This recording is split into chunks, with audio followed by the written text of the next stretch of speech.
A really important and powerful aspect of filling a shape is the gradient tool. So let's take a look at that for a second. Okay, I'm going to just put a regular circle here, holding down Shift and moving it with the space bar is down so I can move it around as I'm drawing it. So I'm just going to draw it right here. Okay, and we've got just a regular circle that's got a bluish green color inside of it. So I'm going to go right here. There are several ways that you can create a gradient. One is to go to the gradient tool here. The other way is just to click right here on gradient. And the other one is to open up the gradient panel. So let's go to Windows, Gradient, and here we go. And this is where we're going to kind of edit our gradient. All right. So what I'm going to do is for the first one, I'm just going to click on the gradient tool.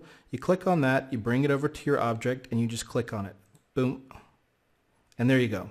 Now here is going to be from one side of the gradient to the other one. And here you just have a simple white to black fade. And that's also represented right here. So if we change something over here, it's going to change it on the gradient as well. Okay? You can see that that's changing. Now we can also click over here, and let's say we want to change the color on that. I'm going to double click. And we have our options here. I'm going to change this from grayscale to RGB, red, green, blue. And you can click on swatches on this side. We don't have any swatches loaded. Or you can just click on colors. So I'm going to do a light color on one side. And then I'm going to click on the other side here. And also change that to RGB. I'm not sure why it's RGB. And I'm going to change that to a slightly different color.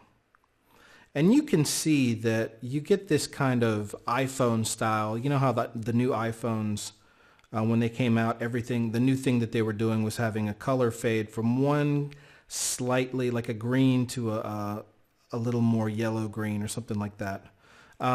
So anyway, here this is just a simple linear fade. You can also do a radial fade, a radial gradient, which will mean that the gradient is going in from the inside. And that actually is going to give you more of a sphere look.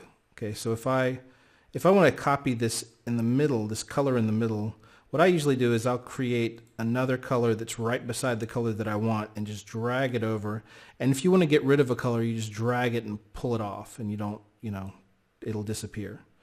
So if I want to create something that looks like a circle, I'll just click on that and darken this color. And it's a little bit clumsy working with this. So I'll put it in CMYK and just bring up the darkness a little bit, put up more black.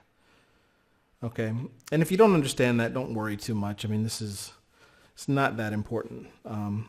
It's just kind of like, it's a little clumsy working with colors in the gradients. So there we go. Now, if you want to see kind of an old school style that I used to do, I don't really do it as much now because people don't really like, they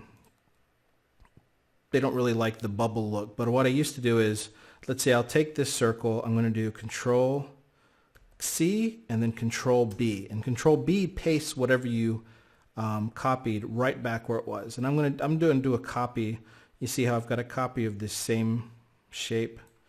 And what I used to do, and this kind of is, I guess, kind of like the Xbox look or whatever. Let me change which one is on top here. I'm going to do a linear fade, and I'm going to make this white to, it's going to be white to white, but one side, if you'll notice down here, you've actually got the opacity. So you can take the opacity to 0, and as you can see, it fades to, to nothing. Now, if I want to change, what if I want to change where the gradient begins and ends? What if I want to make it so this is the white part and this is the transparent part? Well, what I need to do is I'll go over here to the tool, click on the tool, the gradient tool again, and you'll get the option. You see that little curly circle? You get the option to change where your gradient is on that object. So as I move that around, you can see that it's affecting the object it's attached to in different ways. And we're getting more of a bubble kind of effect. Now I click off that, and there we get more of a 3D bubble effect. And that's a simple introduction to gradients and how powerful they can be.